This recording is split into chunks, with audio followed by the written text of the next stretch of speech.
Well, I have 7 o'clock.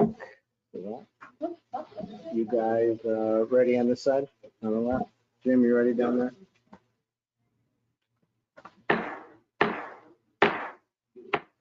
Good evening. Welcome to the June 1st special meeting of the Glenville Town Board. Please rise for an invocation and pledge of allegiance. Tonight for invocation, I just ask you offer your own intentions in silence.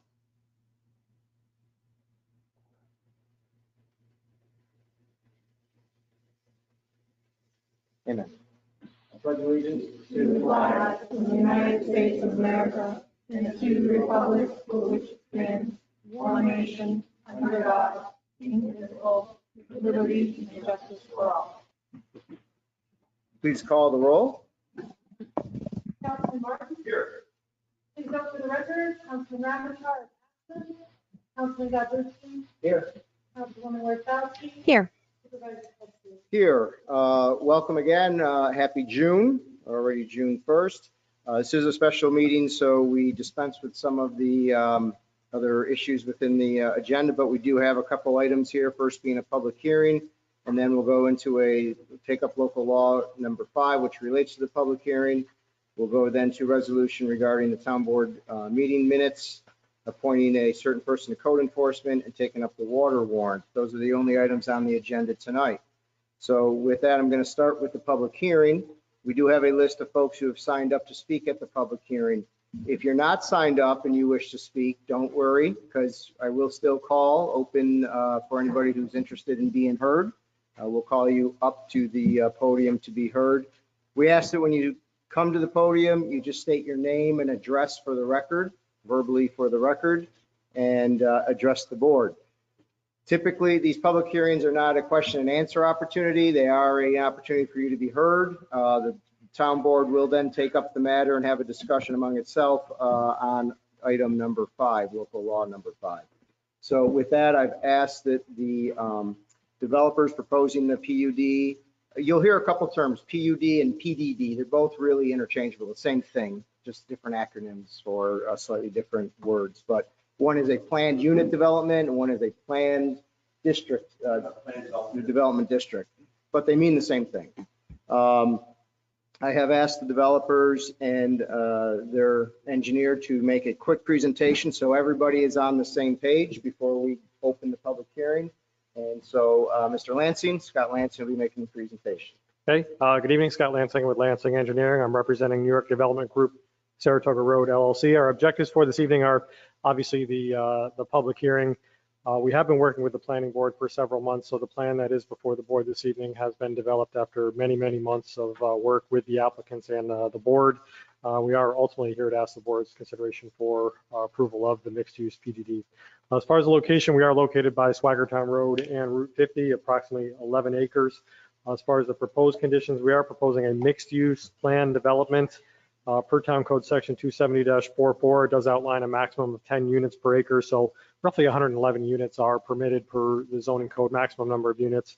We are proposing 60 units on the project. As far as the development itself, we are proposing a mix of commercial and residential by Route 50. This area right here, there are 2 buildings that are proposed. Each building is approximately 3,000 square feet with 3 apartments above each one, so 6 apartments. As well as the 6,000 square feet of commercial space. The balance of the project includes the 60 condominium units. We do have 44 units on the east side of Swaggertown Road, to the middle, and on the west side we have 16 units. As far as access, we are proposing 2 access points for the east side on Swaggertown Road, 1 for the west side, and the commercial on Route 50 will have its own individual access to Route 50. All of the roadways are proposed to be privately owned, operated, maintained, so they would not be dedicated to the town for any sort of ownership operation or cost to the town. Parking, we do exceed the town's requirements for parking, required approximately 125. We're providing approximately 275. Green space, the mixed-use plan development requires 35% green space. Overall on the project, we're approximately 61% green space, so we far exceed the green space. Sidewalks, we do have sidewalks throughout the project, as well as connecting both sides of the project, as well as connecting the residential to the commercial out on Route 50. Public water would be water district number 11, and sanitary sewer would be sewer district number 9. Stormwater is managed on site. The applicants have submitted a plan development district ordinance for the board to consider. They have worked with planning, with the town attorneys, with their own attorneys, and with the comments from the planning department as well. That's essentially it. Again, we're here tonight for a public hearing and a request of board's consideration for approval, so we can go back to the planning board and work out a lot of the nitty-gritty site plan aspects of the site. Thank you very much. Thank you, Mr. Lansing. Thank you. So with that, I'm going to open the public hearing. Again, we're going to start with the folks who have signed up, and then from there, if anyone wishes to speak, if you haven't had a chance to sign up, we'll call you up to speak as well. First name I have is Christine. And Christine, I'm sorry, I can't read the last name. Cameron, Cameron, very easy Scotch name. Okay, thank you. Okay, my husband, Dr. Carl George, and I are vehemently opposed to this. We have 70 acres. It's farmland and woodland, and will always stay that way. We call our place Blue Moon Riding Farm and Conservancy. Agricultural land is really important. That's where we get our food from, and I'm sure you're all aware of what's happening in Ukraine, and I'm sure you're all aware of what's happening in our Midwest. Our Midwest is our breadbasket for the country, and they're going through tornadoes. Our cornfields are being taken down. So every single inch, we need corn or squash or beans or anything that the Native Americans grew. I'm part Native American, so I'm really particular to like cardboard boxes coming up in the middle of our agricultural land. I came to this area in 1975 when Union started admitting women. And I got my master's there. I've taught 30 years of chemistry, but I've always been a farmer. I'm 64 years old, and for 61 years, I run through the woods with my dogs and my horses, and I want other people to be able to do that. There's nothing good about this. Justin Meadows hasn't even been finished. That's down the road from me. We want our kids to grow up strong and healthy. COVID has taught us they need green spaces. We don't need this ever. So here's my little show. Ma'am, the public hearing is to address the board. Okay, beg your pardon. I understand you're not a resident and he doesn't have a family. Again, Okay, ma'am, please fine. address the board. This is always more important than this. Can you Always. just for the record, ma'am, I need you to state your address for the clerk. Beg your pardon. Sorry. Really, beg your pardon. I've taught a long time. I know I have good manners. They're always in style. 603 Wagner Road, Glenville, New York, 12302. Would you like the phone number? No, not. We actually have a landline. No. Thank you kindly. Thank you. The next person I have signed up is John Torelli. I have one question before I stop Sure. here. Are we able to ask questions? So it's typically not a question and answer situation. If you like to ask some questions, perhaps the board will come back and address it under their discussion. We'll take note. The board usually takes notes of the comments. Or if it's something pressing, let's play it by ear. No, Let's it's wing not it. pressing. My name is John Torelli. I've been on Horseman Drive, 14 Horseman Drive for 44 years. 48 years, sorry about that. I get old, you lose your memory. Part of my property, the very front corner of my property is designated flood zone from the monstrous Horseman Creek. I'm very concerned about water level rising. I'm very concerned about septic systems and how they're going to be affected by the water that's going to be used in these 60 units, or how many units there's going to be. And I'm wondering if there's going to be a sewer hookup in this unit, or if it's going to be a septic system, which is going to impact the water even further. If there's going to be sewers, and we were unable to get sewers when they ran Judson Meadows down our front yards, and we couldn't hook up to them at no cost because they were there. Very upset by that. So I'm concerned about what the overall environment is going to do, what kind of changes are going to affect us. Sewers are part of the project. To be connected to They'll be public connected to the sewers. public sewer. Okay. I will make a note that the planning board did also consider the fact of the Horseman Creek's floodplain and flood zone. And that was incorporated into the proposed ordinance for the local law to ensure that none of the buildings will have any livable space that will be affected by any floodplain in that. I'm not worried about area. the floodplain affecting them. I'm worried about us being affected by the floodplain and rising of the creek and where the extra water is going to go. Understood. And I didn't read that there was going to be public sewers. I thought it was a big septic system they were going to use. No, they're going to be on public sewer. That's even more concerning now. All right, thank you. Thank you. The next person is Kelly Torelli.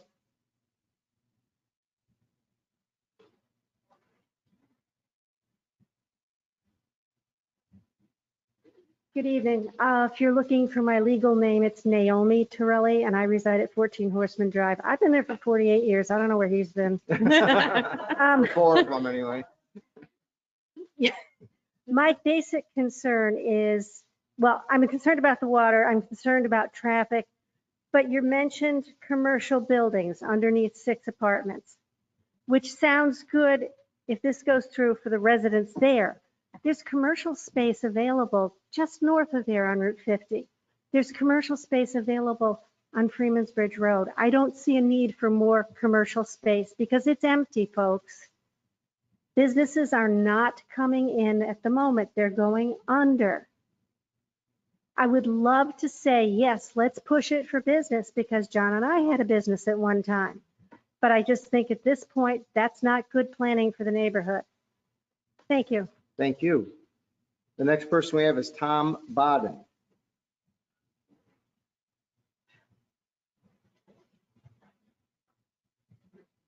You want to move that? Mike, do you want that move? Can you see it? Tom Bodden, 25 Horseman Drive. You should not pass this resolution tonight. You do not have adequate information upon which to make such an important decision. So let's not get the cart before the horse. The Planning and Zoning Council sent this to you with a host of concerns and caveats. And those promoting the project say that the site plan review process will address all of this.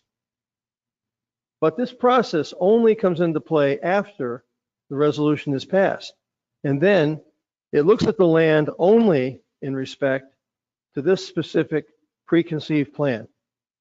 We do not want this proposal to become the agenda for review.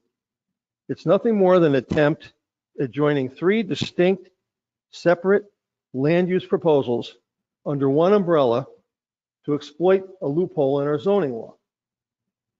According to Supervisor Ketzley, you've been concerned about studying the zoning in this part of the town for a while. Yet now, suddenly, you feel the need to change the zoning on an environmentally sensitive lot that has been dormant for most of the past decade. Why? Who wants this? Who needs it? How does this benefit the town?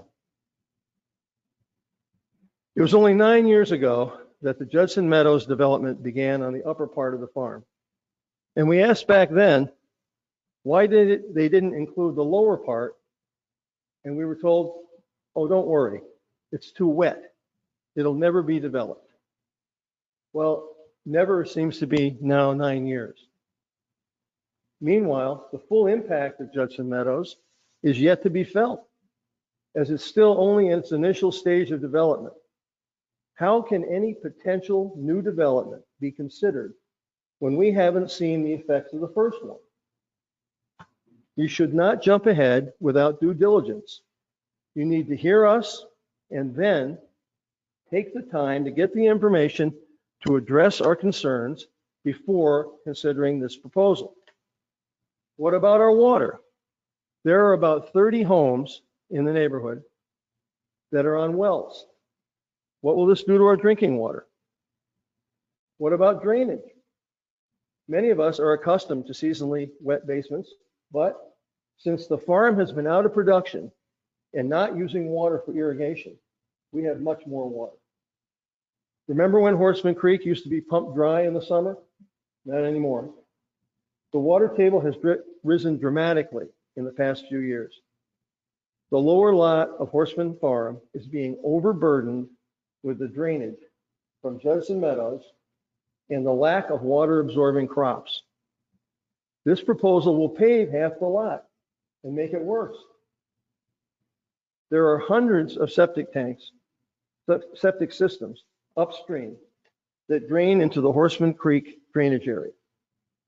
Are you aware that there are 36 apartments adjacent to the farm that are all on a single septic system?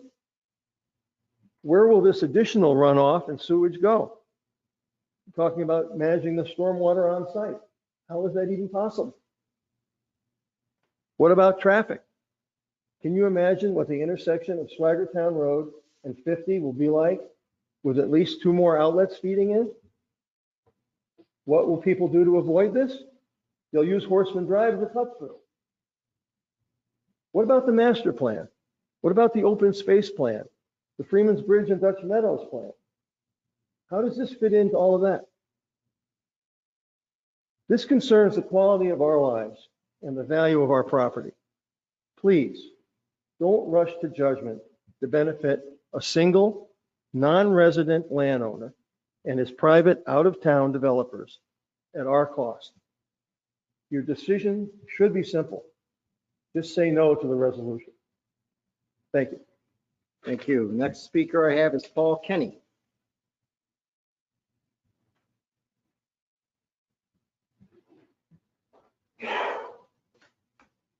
My name is Paul Kenny. I live at 48 Swaggertown Road.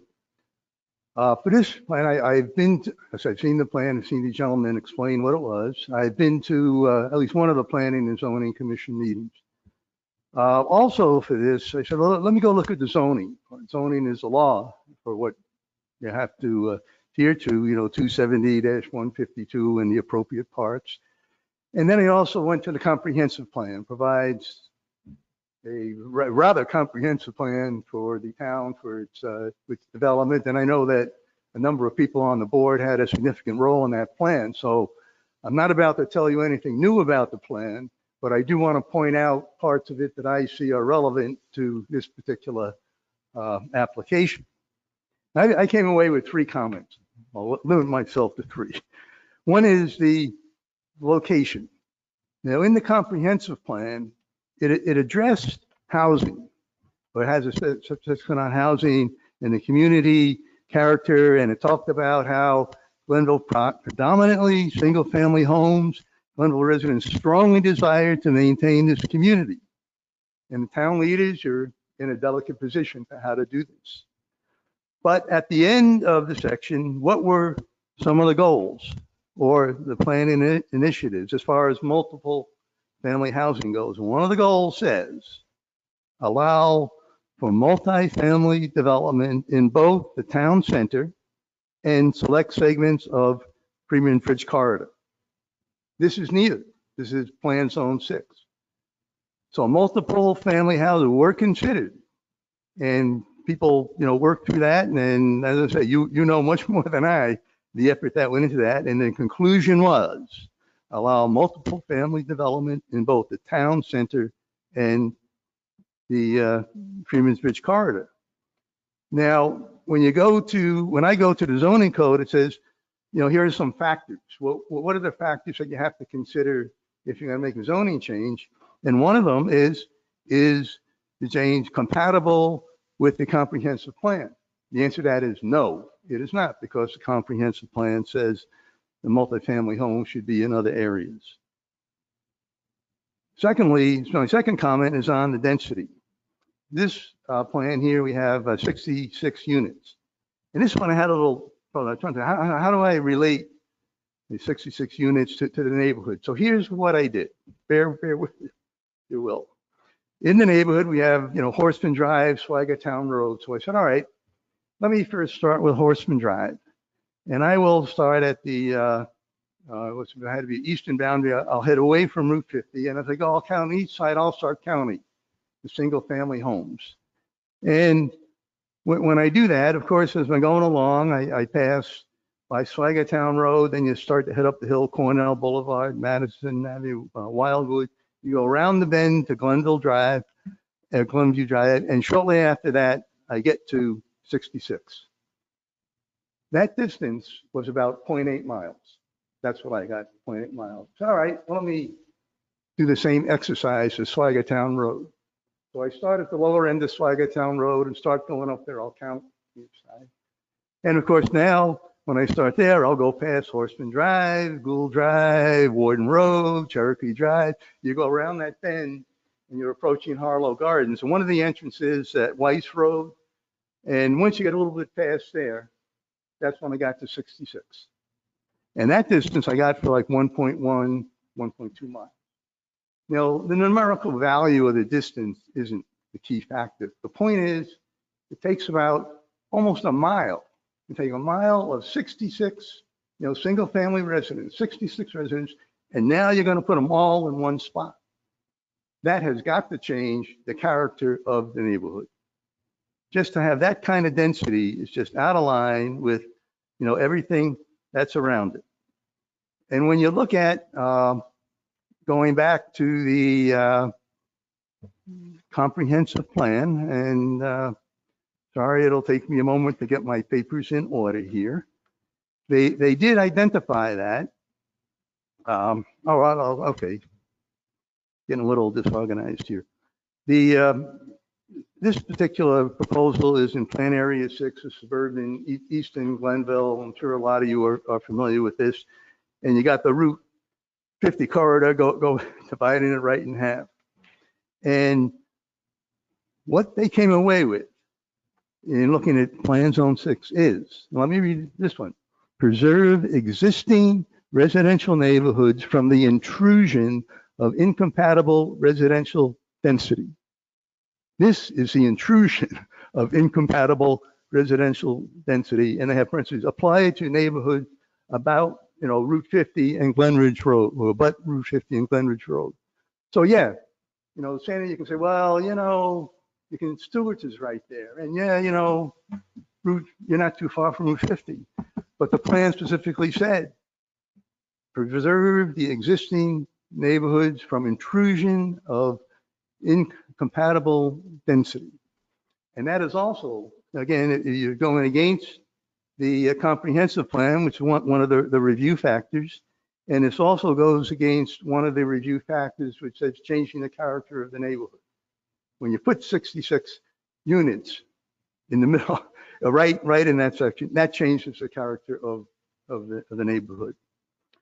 And my last comment is on congestion, traffic congestion. And the way I got there, again, I was looking at what does the zoning code say? And one of the things it says is that one of the factors you should consider in reviewing these is what kind of objectives and proposals purposes are in Article 1. So, all right, we go to Article 1. Had a whole bunch of them, but one of them is traffic congestion.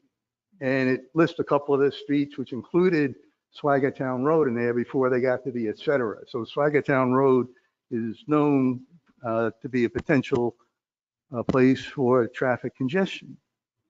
Now, across the street from Swagatown Road, across the street from here is Judson Meadows. And if you remember Judson Meadows, that zoning change occurred, I think, like 2009, 2010, and some of you were around and familiar with that one. Now, Judson Meadows, when you look at it today, you're saying, well, there's that building up there and off the left, you got that open area and whatnot. Well, that's not the entire plan. That was a multi-phase plan. What you see today is the assisted living. In addition to the assisted living, they were going to put a nursing home. They had cottages with garages for senior living. They were going to have a commercial pad, that big open space in front of that. That's the commercial pad. So that hasn't all been developed yet. That's been agreed to as far as, a zoning change. Of course, I got to go through site plan and all that, but that's already been agreed to. So here I'm going to ask your help. Where I see you plan to vote tonight. If you're going to vote yes, I would ask you to tell me, how did you figure out, or what did you use for the data for the build out of Judson Meadows, and how did that factor into your assessment here? Because that, again, is one of the things that regards the zoning code 270-152. Look at those factors. So how did you look at the build out when we've only gotten through phase 1? So in the end, for me, especially the location and the density, I think they're just not appropriate. They're inconsistent with the zoning code. I would say support the single family residents, vote no on this. Thank you. Thank you. Next speaker is Charles Deci. Essie? Deci. I'll give you it.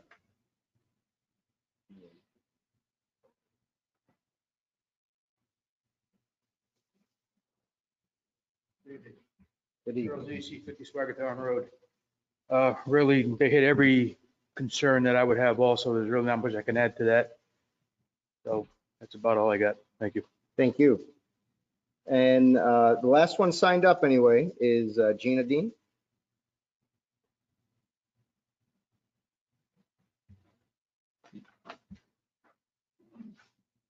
Gina Dean, 58 Swaggertown Road. I wish I could be as eloquent as everyone else, but I'm an accountant, not a public speaker. I have several concerns, many of which have been spoken already. The first one is the Thomas Corners Fire Department has signs all over saying they have an urgent need for more firefighters, but you're going to add all these units. Maybe some of them will join, but if they don't, then they have an even more urgent need. And how are we going to have our fires fought? I'm already concerned about that. Additionally, with traffic has been mentioned.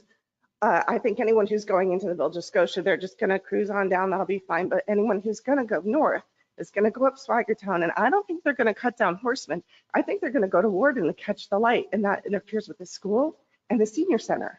And that's a lot of traffic to an already terrible intersection that is already very congested all the time. I sit there behind accidents, stall outs, people who just can't get through the intersection, and that is just going to be a complete nightmare. I am also concerned about Judson Meadows. We just moved here, so I'm not as familiar with it, but I do understand it's not finished, that it did have a water table issue. The water table, we just had our house hooked up to public sewer. We're the last one on Swaggertown who was able to do it, yay us. But odorless, they were really shocked when they were trying to dig the trench for our line, that they went down just 5 feet and hit water. That creek, which I thought it was called Trout Creek because that's what it says in the survey that we had done, but that runs across our property. And they went down just 5 feet and hit so much water that they couldn't believe they could finish the project and do it on time. So the water table is a huge issue for us. Also, and this was briefly mentioned by Tom, this is a listing of 13 things that you guys found wrong with this proposal. 13 things are either wrong or you still have major questions, but this is 5 yeses, and I don't understand that.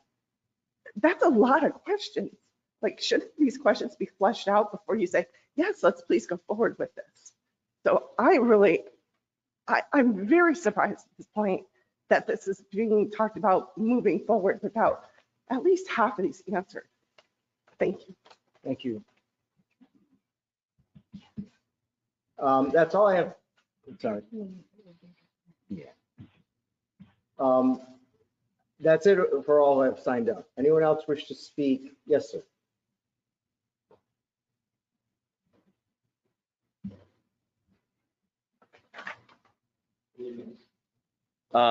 David Savali. I'm at 1 Swaggertown Road. I was born here and I've lived here most of my life. One of the reasons when I moved back to the area about 25 years ago was for the character of the area. I established my business here, and I could have gone to Clifton Park or someplace like that, but I wanted a place that had character, houses with character, green spaces. So my main concern, well, the traffic is a major concern.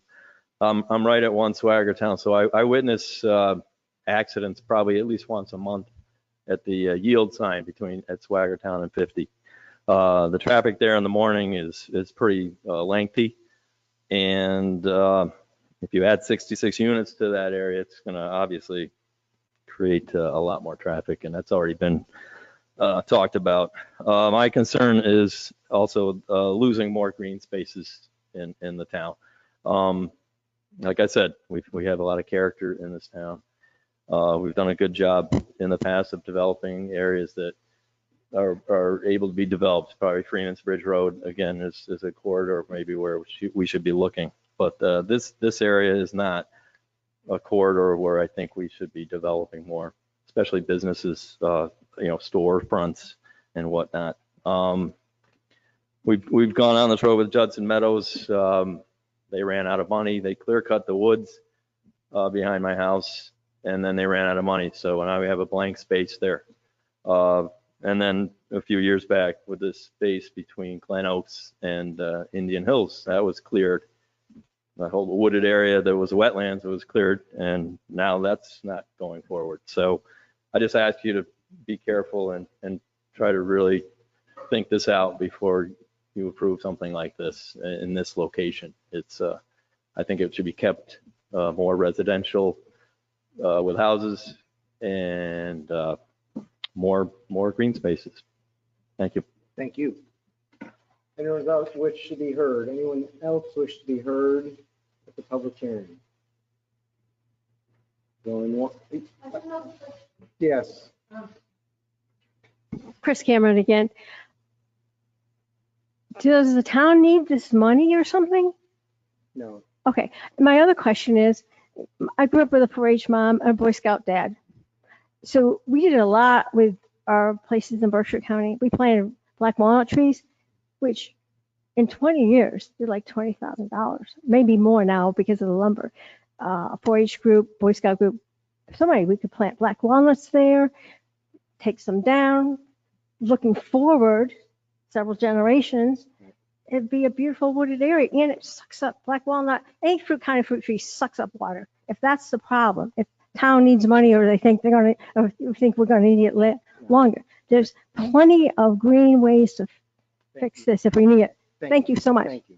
Thank you. Anyone else? We really, once you speak, that's really, we don't keep going around.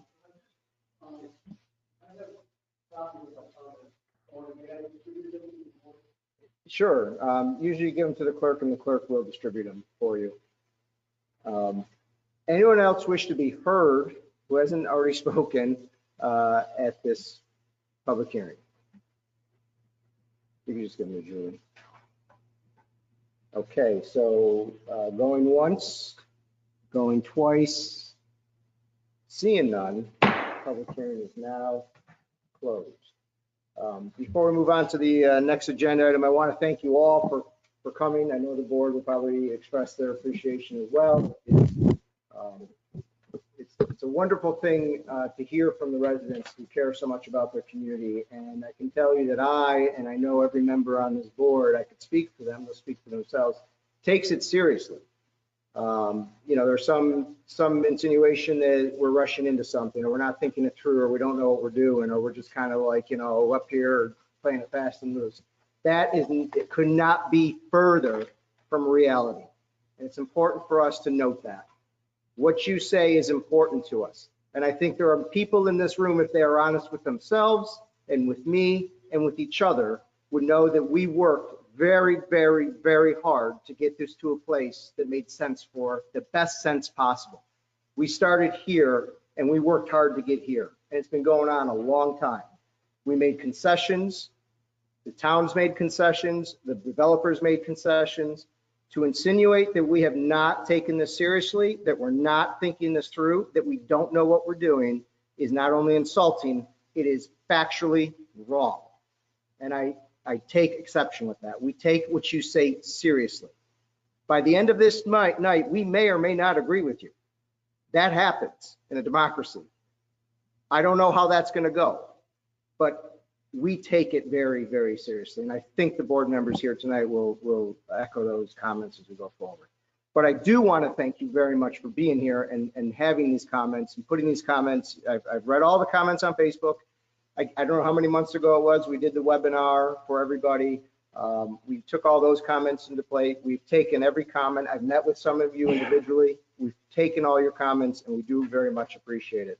As we discuss this resolution, I'm sure some of these questions and concerns you have will be answered. And we can talk a little bit more about that as we get into taking up the agenda item. Which you just accused us of is dropped it. Now you have a fault. I didn't hear anything like you heard. Nobody's accusing you of anything. Rushing into it. Good study of it. Nobody's condemning it. And there has been good study of it. There has been good I didn't study. hear anything tonight. Well, you're going to hear some talk in just a few minutes. Listen, if I brought up everything I heard about this tonight, we've been here for a week, okay? But for you to feel insulted by this, it's very wrong. Well, you and I, and perhaps I in the room have a different opinion of that. I heard a lot of insinuation, not just tonight, Tom, not just tonight, but all over this entire process. Okay, we're going to go back. We're going to get the meeting. I appreciate that, Tom, and I appreciate you setting the record straight and clarifying your position. I appreciate that. I'm going to get back in order, and then let's go forward with the meeting. So with that, we'll take up the resolution item number 5, which is adopting a local law, number 5, for the proposed zoning change for additions to the zoning code and zoning map of a mixed-use plan development district called Horseman Farm of the code of the town of Glenville. Do I have a motion? Do I have a second? Second. Moved and seconded. I'm probably doing this out of order, Jim, and you're probably not prepared, Councilman Martin, but perhaps I would like to go to you first since you are the liaison. Yeah. If you'd like to start the discussion. Yeah, I'll start the discussion. I imagine it will be, every member's got, some points they'd like to make, and I'll just start with mine. As Chris said, I took this very seriously. I've been tracking this all throughout its progression through the PZC review process. And I just have one question to start before me. What was the recommendation from the PZC after their review was complete? They make a recommendation to us in the form of an opinion. They did. One of the members held up the 13 items that the PZC had recommended to the town board when they recommended approval of this. As part of that approval process, we did take into consideration many of the items that the PZC suggested, including giving the PZC greater control during the final site plan review to address many of the items that the PZC brought up. PZC even mentioned that many of the items that they mentioned in their recommendation are more appropriately handled during final site plan review rather than by the town board during a PDD review process. And the ultimate recommendation was? To approve this. Okay. I just want to make sure that's clear. I got to tell you, I'll be quite forthright about this. I was a no on this to about 60-70% of the process because I thought it was this initial iteration was too much density. And I see where it came down by a third, which is, I think, a significant shift. With that said, I continued my review. The one thing I want to say to the applicant, and I'll be forthright about this too, I don't appreciate that we weren't approached first, that the town board ultimately had to make this decision. It's the first time I've ever seen this done. This is a code, it is permissible, but every PUD I've been associated with, and I've been associated with about 15 in my career, it always started with town board first, went on to the planning board for recommendation, then come back. And I feel a little bit circumvented in a way, but that's okay, it's permissible. If I have anything to say about it, I'll change the code, and that's not gonna happen. Councilman, I just want to say, and I'm not defending anybody, wasn't the developer's course of act. That was advised by staff. I just think that's highly unusual because. And just that it was done that way because to defend that decision, because that's how the code is. Yeah, So I get it. And everybody followed the code. and if I have, hopefully a say in it, I will, make sure that move forward for future. But that said, as many of you know, I do planning for a career. I do zoning revision. So I write zoning ordinances for a career. Not me. But anyhow, I did work extensively on this plan. I even wrote part. I was at all the public meetings for the plan we have. and I went through it in detail. And as is one of the people who spoke, I really appreciate that effort. I applaud that kind of seriousness of approach to the matters that affect your home and your living conditions. But I tried to pick out the relevant sections of the plan. And for those of you who don't know, the town's comprehensive plan is basically split up in two parts. It deals with things on a categorical possible basis. And then the second part of it is dedicated to things that are basically a geographic consideration, and it's divided up into what's called plan area. So in the first half of that document, looking at the categorical or the topics, housing obviously comes up, and I'll go through those. Short-term and ongoing, maintaining, these are goals, maintaining the diversity of the town's housing stock. That's certainly a consideration here. Preserve existing single-family home neighborhoods from the intrusion of incompatible land uses and/or residential density. And that point was rightly emphasized in one of the prior remarks. Promote the affordability of housing in both the town of Glenville and the village of Stroka. Periodically amend existing codes to accommodate a changing marketplace and desirable housing trends.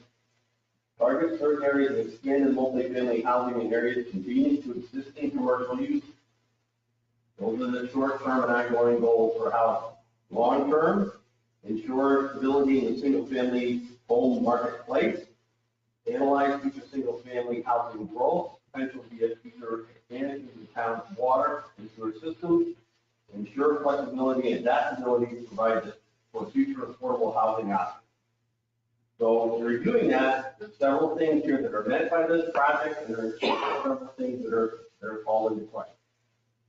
Moving on, bicycle and pedestrian needs, short-term and ongoing, establish sidewalk networks within major commercial areas, and I'm going to speak to that as one member of this board. And I hope that if this does proceed through approval, there's much more emphasis on connectivity for the pedestrians and the bicycles and multimodal transit stops and all that. It's very important in terms of healthy living conditions and the ability of our residents to find alternative forms of transportation, so we don't have so much traffic in the particular area. So under short-term and ongoing, establish sidewalk networks within major commercial areas, expand the existing town center sidewalk network outwards to connect residential neighborhoods, improve wayfinding in association with Glenville social segment of the Mohawk Hudson bike trails. Long term, consider the construction of new multi-use paths in Glenville. And that's where I think this project can play a role. As we've been attempting to do as a township where we can, we've been providing the links of pedestrian connectivity. We need to have our private developers partner in that effort and help us fill in those links. This is the gap in our system, this parcel, this area, you can help fill that gap. And I would encourage the planning and zoning commission to fill that goal and help meet the gap in this immediate area of the town. And moving on, and one other point of emphasis in that regard, extend sidewalk and/or pedestrian paths in the residential neighborhoods that abut town center.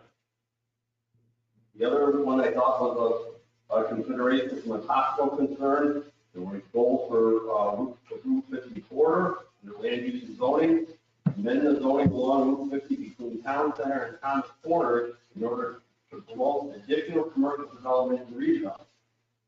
Guard against commercial street and new multi-family development along Route 50 north of town center.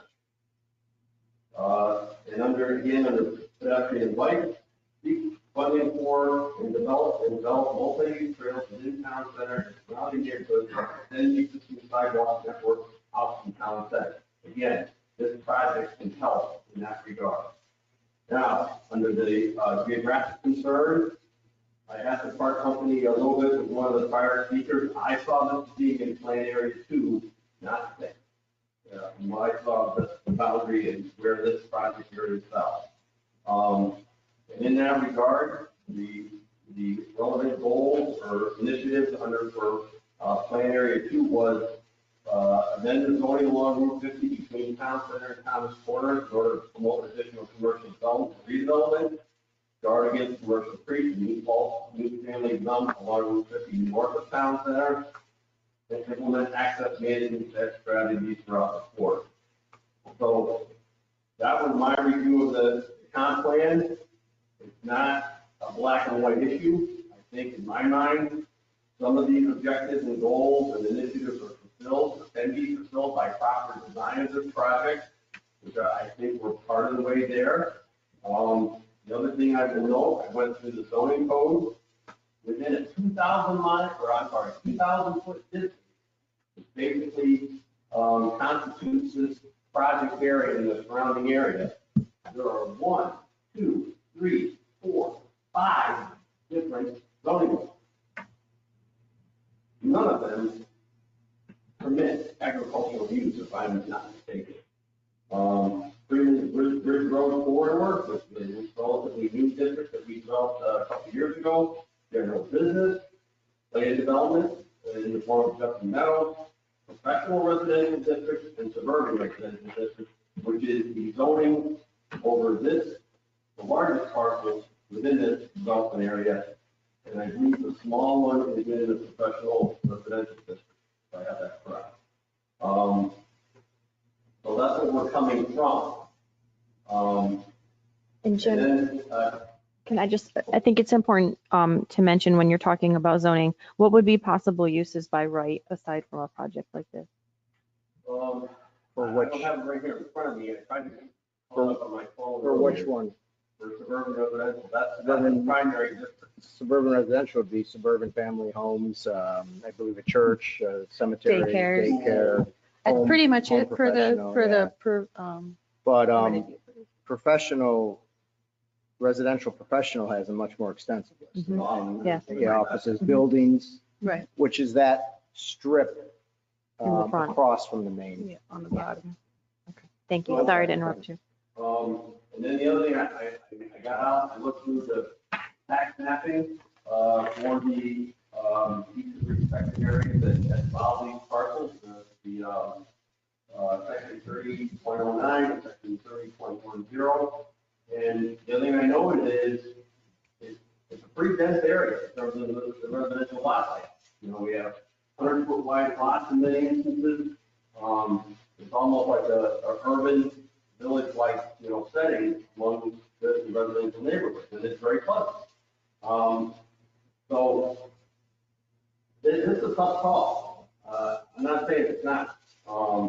There's a lot going on here, but I feel when I look across the breadth of this information, the comprehensive plan, the existing zoning, and that, it really is a mixed-use area.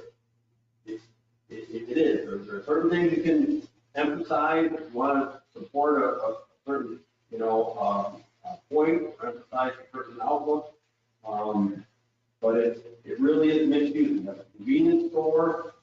We have a large multifamily high-density senior housing project. We have apartments. We have an auto dealership. We have single-family houses. And we have some residual agricultural use, which technically speaking, is not permitted use. So, I mean, it's a tough call. I have to come on the side of the recent reduction in density to say that it's a yes, but I would ask that the Planning and Zoning Commission review these minutes of both the public hearing comments provided and the minutes of this discussion need to be passed on to them, because I say that predicated on those recommendations, I agree with each and every one that came from the Planning and Zoning Commission and their opinion back to us. And the other thing I would point out here, there's some subdivision required for, I think, for this to occur. If I'm not mistaken, or are you keeping the lot layout the way it is? Okay. That would be needed to be dealt with during your review of the Planning and Zoning Commission.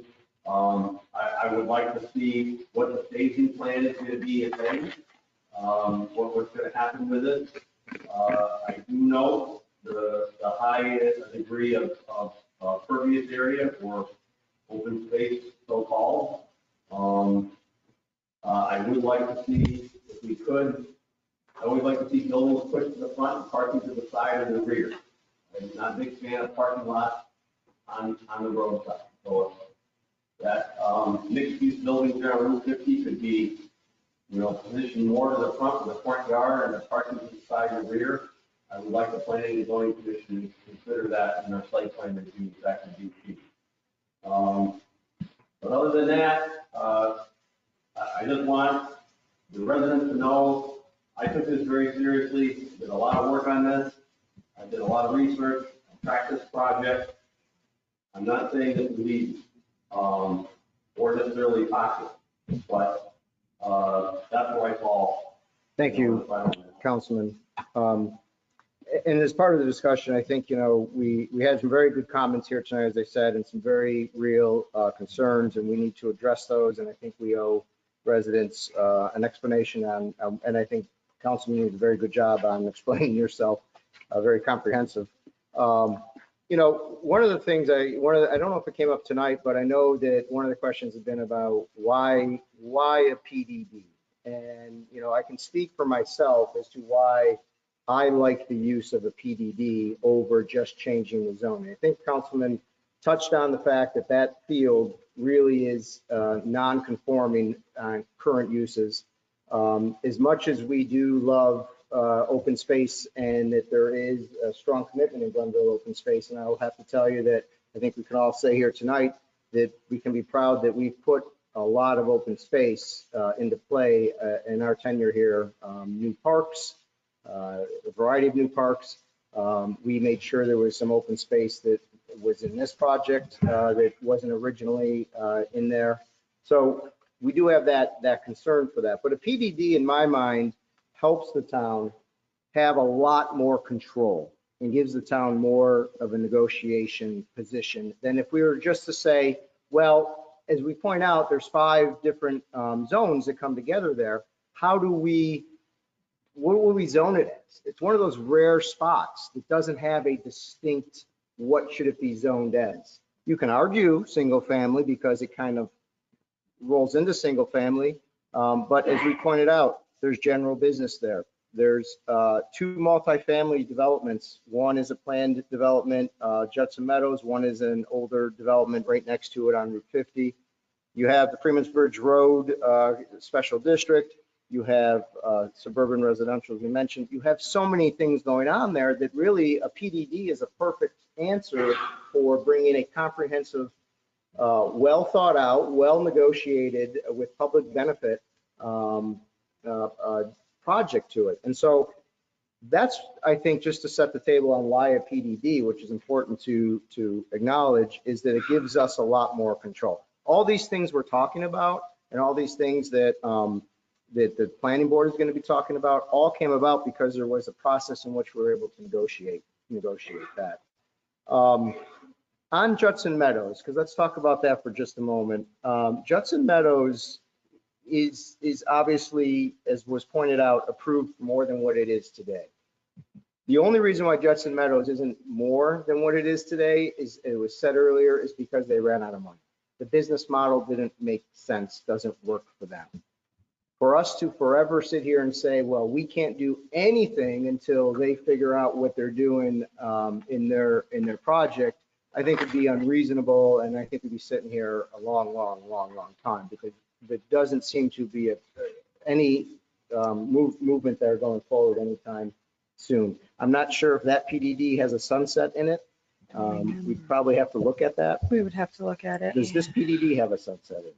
This PDD does have sunset provisions.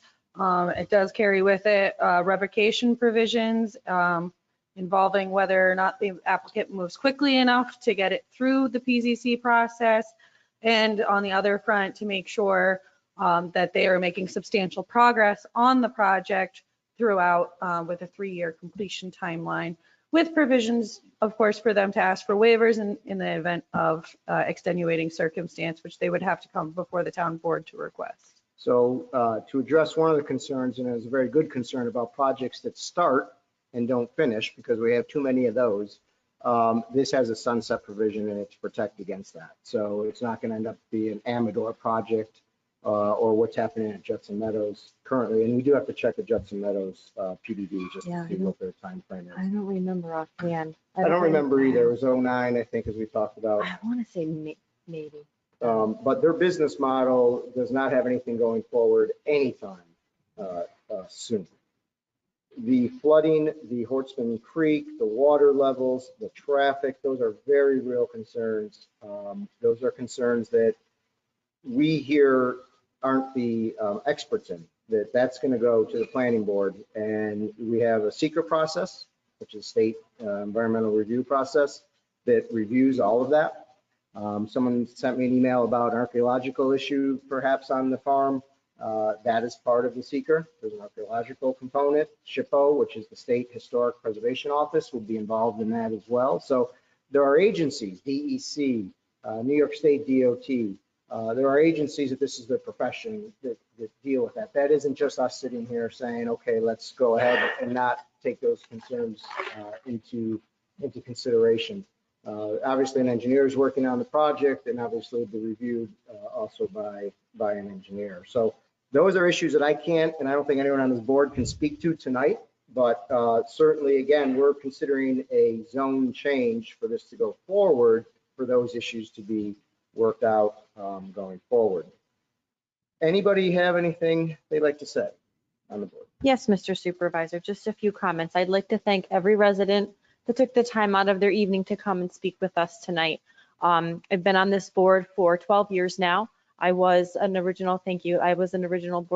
board member who considered the Judson Meadow project, and I still look back on that time. It was one of the first major decisions that we as the board had to make, that I was a part of, and I lost sleep over that. It was a very hard decision because there was a lot to consider. This type of project with a PDD, it kind of puts us in a catch-22, because a lot of the concerns that get raised during this process, we have to trust the Planning and Zoning Board and Planning and Zoning Commission to do their job. So the concerns that you all have raised are absolutely valid ones. I mean, I share some of the same concerns myself. I live in Harlow Gardens, so I don't live that far from the project. I drive through that area several times a week, and I understand the nature and the character of that beautiful little corner where there used to be a farm. You know, unfortunately, due to circumstances, they can't farm it anymore. They're not farming it. So, you know, it's hard, because how do you tell a property owner you can't sell it to somebody who maybe wants to make a change? You know, that's hard. I think about that. I absolutely think about that, you know, because the property owner, you know, it was just when we considered the whole, the only thing we considered actually with the Amador project was the road width. But all of the considerations that the residents had there that were brought to our attention with water table and runoff and drainage, and there was a huge hurdle for them to overcome with flood zones and that type of protection. Councilwoman, can I just add, the town board never saw the Amador. That was not a town board action. We didn't. That was by right. Just that went right to the planning board by right. That's exactly the point I'm making about making this a particular zone. That would bypass all this and go by right. This is a PDD, so we never saw the Amador project. Yeah, and I don't want to get too deep in the weeds with the Amador project, but in connection with this particular project, the process, I'm a big process person. I like to see the process play out, and sometimes you have to take a step and vote for something that to allow the rest of that process to play out, because you know, we could all vote no tonight and then it would just go away. But it's kind of, in my mind, I kind of think of like, well, if we do let it go forward and it goes to PZC, I actually have a great deal of trust in them. They're a completely independent body from this town board. We appoint the members, but I've long felt that I don't go to Planning and Zoning Commission meetings because I don't want my presence to influence them one way or another. I either have to go to every meeting or I don't go to them, because I don't want them to think that my presence is there because I want them to vote a certain way and consider a project a certain way. It's a completely independent body. I know the chairman fairly well. They, as a group, do an excellent job of taking all of the things that you all expressed tonight and the questions that have come up. And when they tell us as a body, their recommendation is for us to allow them to take the project back and for us to say yes. I have to take that very seriously. They're the experts. I'm not an expert. I'm a paramedic. Can save your life, but I can't build a house. So I have to trust them. And over the years, they have won that trust from me, partly because of concerns that have been raised with projects just like this. So, you know, I have always kind of deferred to Councilman Martin. This is what he does for a living. And we've had discussions about this project. It's been going along for quite some time. I am pleased to see the 1/3 reduction in density. Had it come before us with the original, my vote absolutely would have been no. I heard about it when it first came through and I thought, oh my goodness, that's too much for that area to bear. So I'm pleased to see that. So that's kind of, you know, as I sit and I listen to all of you, and I appreciate your time and your effort and your well thought out comments, and they do give me pause. So I just want you to know that I do appreciate that. Councilwoman, can I ask you, and I don't want to put you on the spot. Oh, but, dear. One of the issues, and it was a good issue, was about Thomas Corners. Right, yes. And they do have an opportunity in the secret process to be a part of this. They get to respond to the planning board's concerns. You're part of Thomas Corners. Well, I'm in the ladies auxiliary. My husband is in Thomas Corners Fire Department. And yes, they are, every volunteer fire department in this town is experiencing, I was a volunteer firefighter for 16 years on Glenville Hill. So we always experience shortages. And fortunately, recently, it's kind of come more to be more visible because the state has actually started providing funding for fire departments to try to drive membership. They have different recruitment things that they can do, and they're actually providing funding for them to try to advertise to get members in. I can't speak for the fire department, but I do know that if there is a structure fire, it's not just Thomas Corners Fire Department that would be responding to that area. They have mutual aid plans in place. So there's several different departments within the town that Thomas Corners works with regularly, and they even on a fire alarm drop at Judson Meadows, they have several different companies that all kind of come together, and every fire department in this town does that, even Scotia Fire Department. So you know, I presume the buildings sprinklered as well, which actually do go very far in containing, per code, containing a fire to a much smaller area and extinguishing it quicker. So I can't speak for the fire department, but I can speak generally with my experience over the many years being in emergency services that it's not just that fire department that would be responding. I guess I did actually have a question for the developers. It's about 6,000 commercial square feet. Do you have, without trying to tie you down to it, do you have a general idea of what type of businesses you'd be looking for, tenants?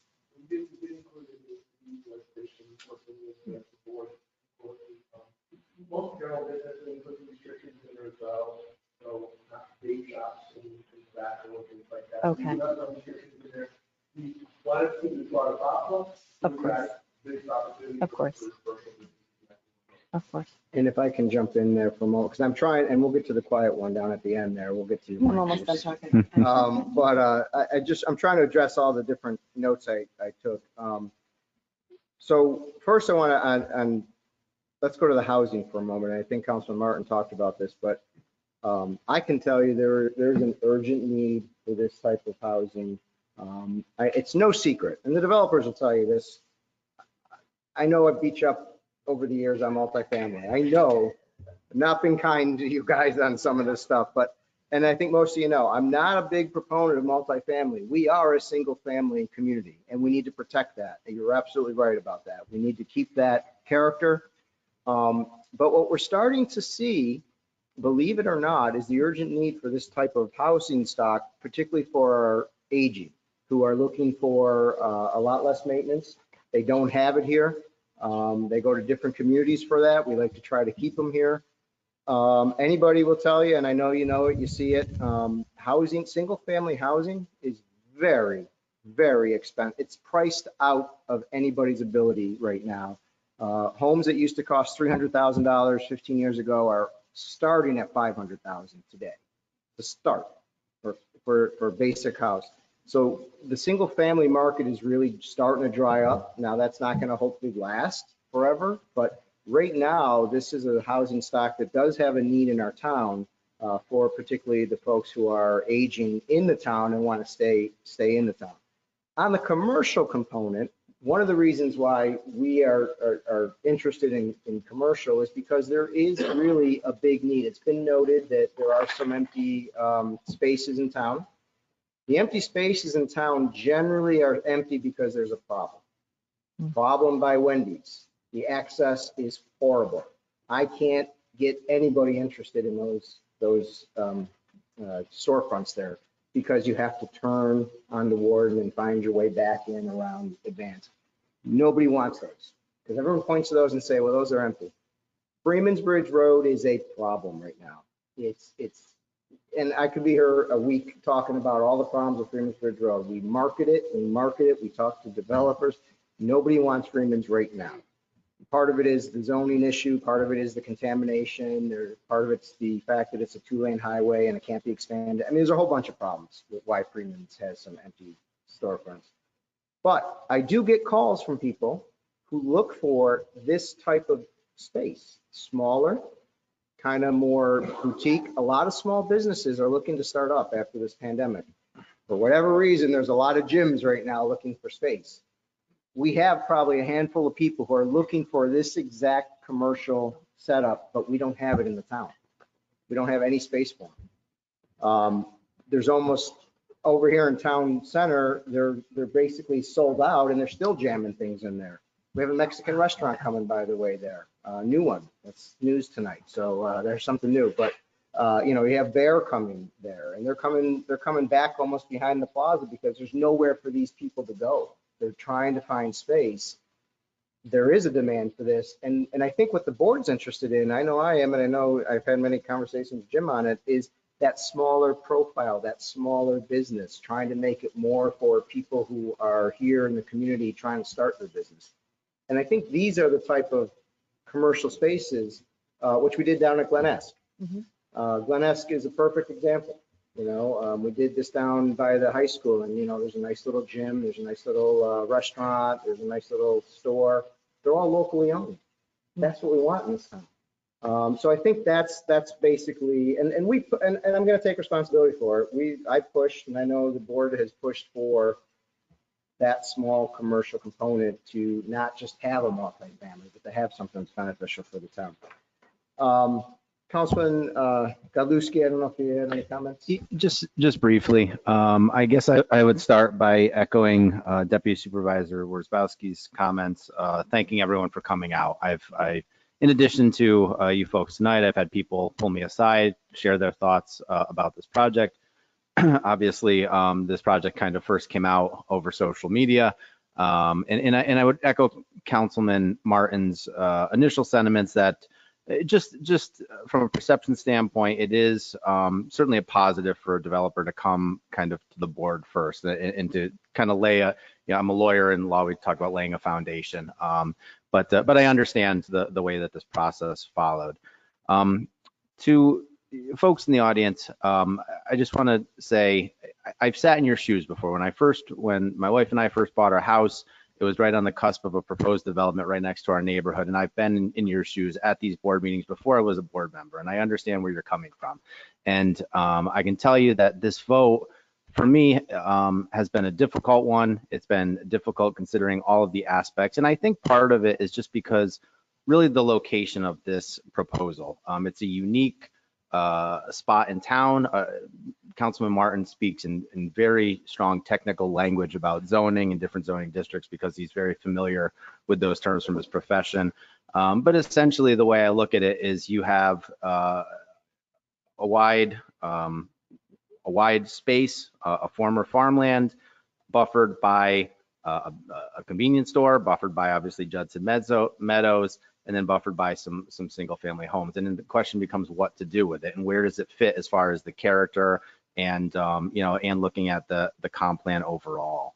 And to say that haven't thought deeply about this decision or this vote would be a mischaracterization. I probably thought the most about this vote of any vote I've made being on this board, because it's not an easy vote. And even I saw Supervisor Ketzley at the gym this morning, and I asked him about this, and we've talked about this. I actually go to the gym. I do. He does. Socializes a bit, but he does.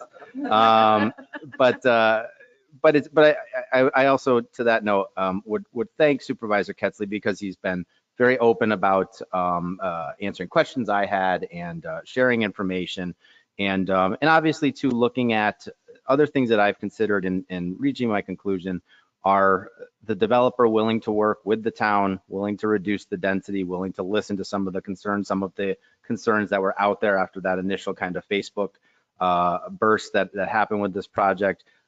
Also the PDD process, reading through the proposed legislation and the revocation clause that's in there, kind of putting an added onus on the developer, holding their feet to the fire, so to speak. And ultimately and also too, another consideration I have, in addition to considering what the PZZ said, I actually reached out to one of the members who I'm close with and talked to her specifically about this project and her thoughts, because again, we do consult with others who are more knowledgeable in certain subject matters, and in this case, I thought that was necessary. And it was all of those considerations that has led me to where I presently stand, which is to vote yes on this project. Thank you. I was trying to go through my notes and make sure I addressed at least the major concerns that weren't already addressed by anyone else. There are two questions that came out, and I'm sorry we're taking our time with this, but I do think we owe you this very comprehensive discussion on it. So you at least have the positions of the board, and it's in the record. There's two questions that were asked that I thought were very good that I think deserve an answer. One is, how do you factor Judson Meadows into your decision? I touched on it a little bit earlier. For me, Judson Meadows is not going forward. Not going forward for a very, very long time. So for me, it was a non-factor. Even though there is zoning through the PDD legislation that was approved in 2009, it can allow it to go forward. It isn't something that's viable. It isn't something that's viable anytime soon. So for me, Judson Meadows didn't factor into this decision at all. I know they have some, I don't know if you can see it on there, they have some, they started building some foundations and they abandoned it because they ran out of money.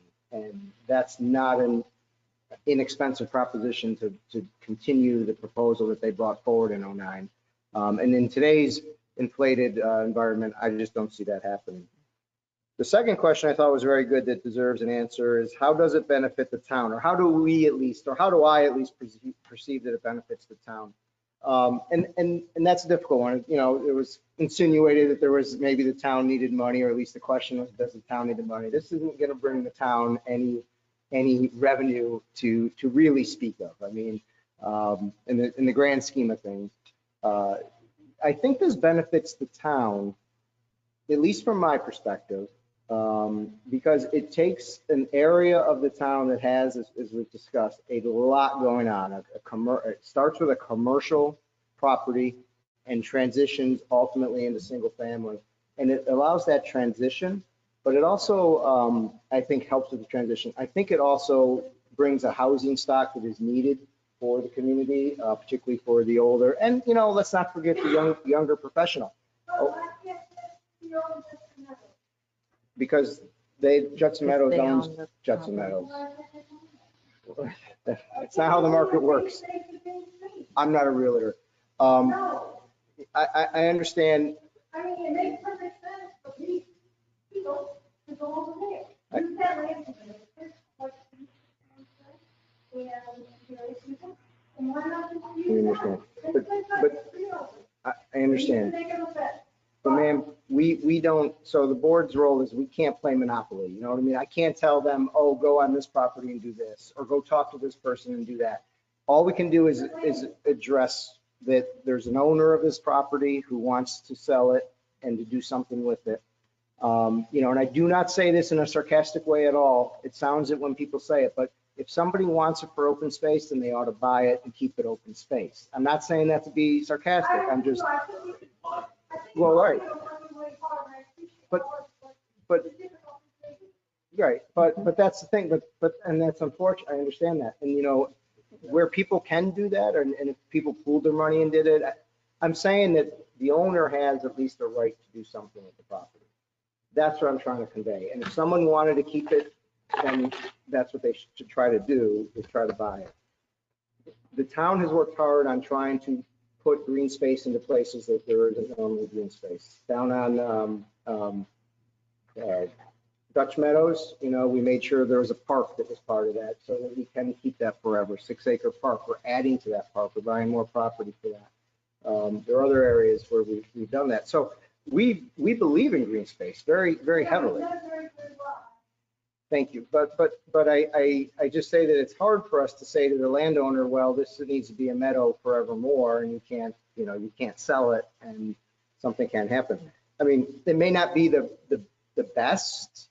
It's not the worst. It could be worse.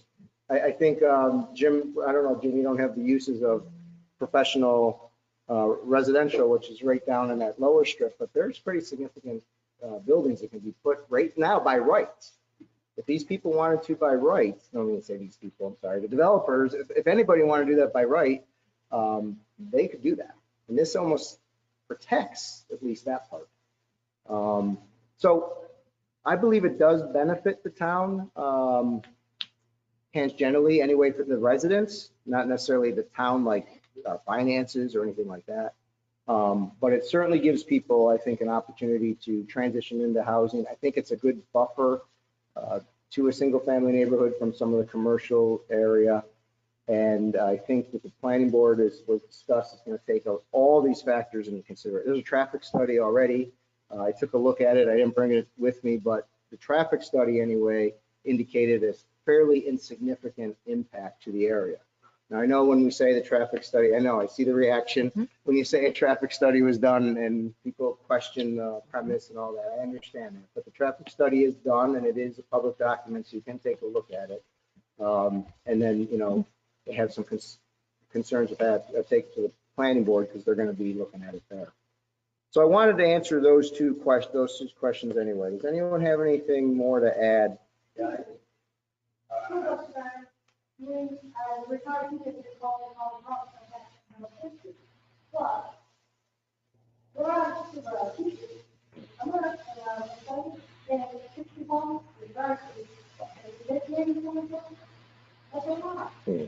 Typically, and not to get into guessing these things, but typically not a lot of folks with kids. We tend to see older folks and younger professionals.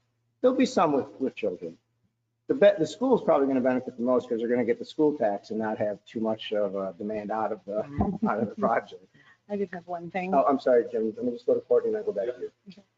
I do know that many of the residents did bring up their concerns about drainage from the project. Drainage will be addressed with the PZC during final site plan review. This project will require a stormwater pollution and prevention plan. That will update these maps, which will show where the drainage will be going, into what type of retention ponds or detention ponds or infiltration basins, catch basins, you name it, will be considered very fully as part of this project to ensure that there isn't an impact on the neighboring properties receiving more drainage than they should be receiving and altering the natural course of the water flow as a result of this project. Jim. Yeah, the final thing I wanted to say is I want to emphasize the need for the pedestrian connectivity. I want to make sure that, you know, we're providing those linkages for the neighboring properties so we can continue on the connections that are emphasized in the town plan. The one thing I didn't speak to is the need for an on-site buffer. And when I speak of buffer, I don't mean just dimensionally. I mean, the quality of that buffer in terms of the vegetation and screening that's provided within it. I'd like to emphasize that in the planning and zoning commission, as they review these minutes, to have a robust buffer around the perimeter of this project, particularly on those edges that join the residential neighborhood. I will note that the buffering was a very particular concern of the PZCs during preliminary site plan review. So I think the quality of that buffer in terms of its size, location, and what's within it is going to be key. And then again, the parking layout for those buildings on and then my final remarks are going to be, and I said this in the past, you know, I see a lot of development going on in this region, in this town, and then I travel out of state. I gotta say, I think places like South Carolina, Tennessee, Georgia, are lucky. There's good design out there, there's quality projects that bring architectural quality to a community and improve it. And I hope that's what we can achieve with this, rather than just seeing the same standard fare, you know, vinyl sided, wood frame, you know, double hung windows. You know, I think there's a need for those projects to do quality design and build in some architectural interest and integrity and pay attention to those details.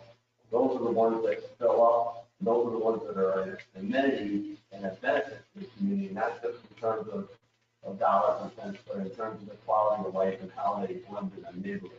So I hope that's what can be achieved here. I really like to start seeing that in this community, and let's start setting ourselves apart by you know, holding ourselves, developers included, to a higher standard for that quality. I really hope that happens. Thank you, Jim. Any other questions or comments? I have one thing, for all the residents here and for any that you know in your neighborhoods, who are your neighbors, if you are not already signed up for email notices for public hearings and meetings from the town, please sign up, because planning and zoning will have I'm sure they'll have a public hearing on this project. So if you sign up for email notices, you will receive a notice when that is, and you can come and speak at that public hearing. And that's where you can learn what's going on, keep yourself in the loop with planning and zoning, and keep your voices heard and your concerns heard. Make sure that they're addressed. That's just one way to keep yourself involved. I'm sorry, sir. We're in a meeting. You're going to have to. That's okay. I'm sorry, Councilwoman. That's okay. It's no problem. So that's my suggestion. If you are not signed up with the town to receive email notices, I would do so that you can know when the Planning and Zoning Commission has this on their agenda, and you can attend the meeting and hear their deliberations and hear what and make sure your concerns are heard. Thank you. Anything, or you're good? Nothing to add. There's a hand up in the crowd. Oh, yes, sir. Just to be clear, all you're doing tonight is yes vote is saying yes for vote zoning. Yes, Correct. that's correct. Correct. Correct. No.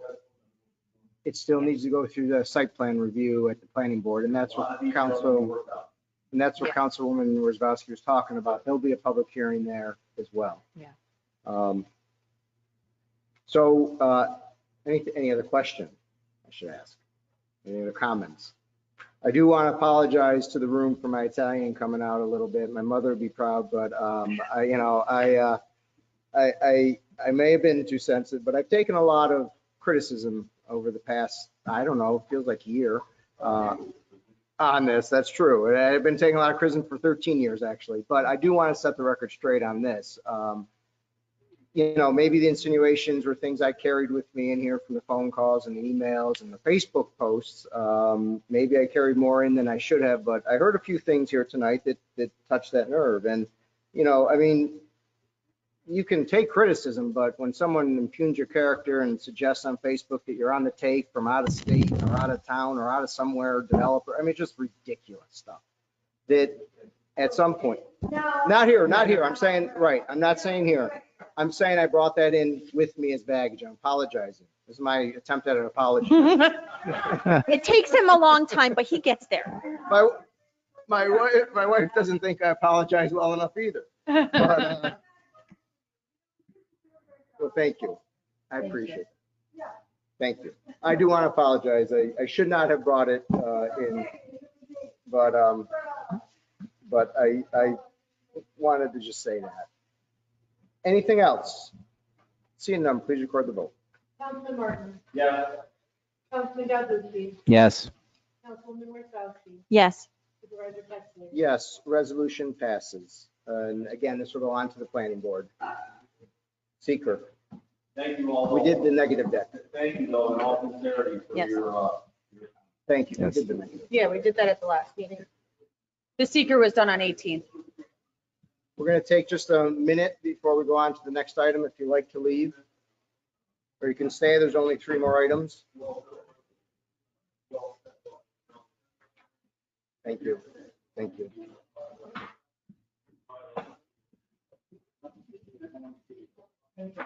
We'd be through with it.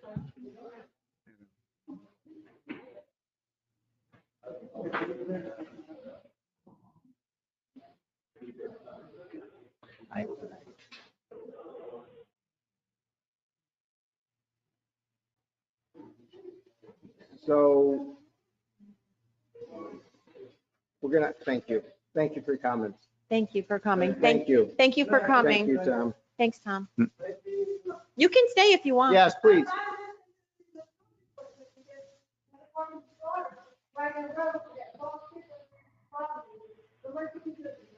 Well,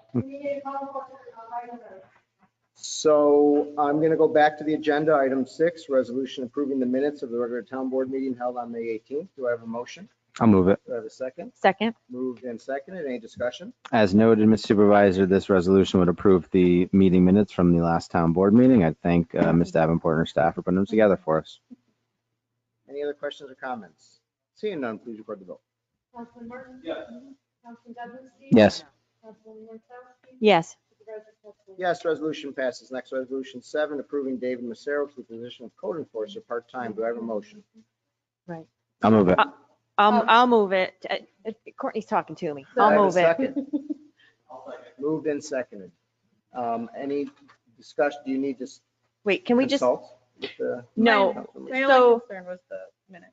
The resolution, the previous resolution, the resolution language is for the May 4th minutes, which I was here for, but the resolution approving the minutes in the agenda was for the May 18 minutes. Okay. So I don't know what minutes we were So are actually we approving. Well, let's, Oh. You weren't here for May. Right. All right. So you would need to abstain from that can vote. we Okay. amend that? Yeah, we amended. Yes, we can. Sorry. All right. The Just the correction. resolution still passes, but Yeah, I Councilwoman abstained. Wozzowski's abstained. Yeah, because I was not here. I was in. And there was a technical error that led her to believe that there was a different. Yeah. Okay. So Okay. we do have a motion. We do have a motion. Do we I have need a a second? second for item 7. I'm sorry. Second. Are we making a motion to? No, we're on to item 7. Gina made a motion. Mike seconded it. It's an appointing, the resolution appointing Dave Massaro for the position of code enforcement officer. Do you have any discussion? Yes, Mr. Supervisor, as you stated, this resolution is in connection with the appointment of David Massaro to the vacant code enforcement officer part-time position for a maximum of 12 hours per week. Mr. Massaro is a professional firefighter who is state certified as a code enforcement official, and he did hold the position previously and performed very ably while he was doing so. So this resolution, should it pass, would appoint David Massaro of 29 Marion Boulevard to the position of code enforcement officer part-time effective June 2nd, 2022, at a starting rate for such title of $27.44 per hour. Thank you. And if I could speak a moment on behalf of Mr. Massaro, he was a employee previously with us. He had to leave employment because he received a job that did not allow him to work during the week. Right now, this position only allows through the contract, CSA contract, only allows Monday through Friday employment. We tried to get him back here for Saturday and Sundays, but CSA did not agree to the amendment to the contract to allow that to happen. His job has changed where now he has 1 weekday off. And he asked if we could use him. And let me tell you, as was expressed here a minute ago, we can certainly use him. Yeah, I know. Got a lot of issues going on out there right now. And Dave, Dave was a stellar employee, did a phenomenal job when he was here, and so we think he's going to be a great addition back to the staff. And I'm still working on trying to get him on a Saturday or a Sunday. Know that he starts tomorrow. Yeah, because we need that weekend enforcement as well. And Wagner Road. I know. Okay. Any other questions or comments? No. Seeing none. Yeah. We do have them. There, Jim Painberg. Yeah. Jim Pangburn and Arnold Briscoe are the two code enforcement officers for the town. So, Now we have a third. yeah. Right. So, but we got to vote on it to make it happen. So I'm going to call for a vote right now. Please record the vote. Yes. Yes. Yes. Yes, resolution passes. Next, resolution 8, accepting the original water warrant for Water District 11 as of June 1st, 2022, including water rent receivables, special contracts, and sewer. Do I have a motion? I'll move it. Do I have a second? Second. Moved in second. Any discussion? No, Mr. Supervisor, it's pretty self-explanatory. I do want to point out to the board, and I was concerned about this at the budget forum, I pointed this out. We had a very wet summer last year. And as I said, we were going to have probably a drop in revenues, and our water warrant has dropped to $120,000 Really? from previous years. So Okay. just we're going to have to absorb that in the water budget, but it definitely, our revenues are down. So that's just something to note. Any other questions or comments? Seeing none, please record the vote. Yes. Yes. Yes. Yes, resolution passes. As a special board meeting, we have no other business, so I'll take a motion to adjourn. I will move Do I that. have a second? Second. Moved in second, all in favor? Aye. Any opposed? We're adjourned. Thank you so much for coming and staying.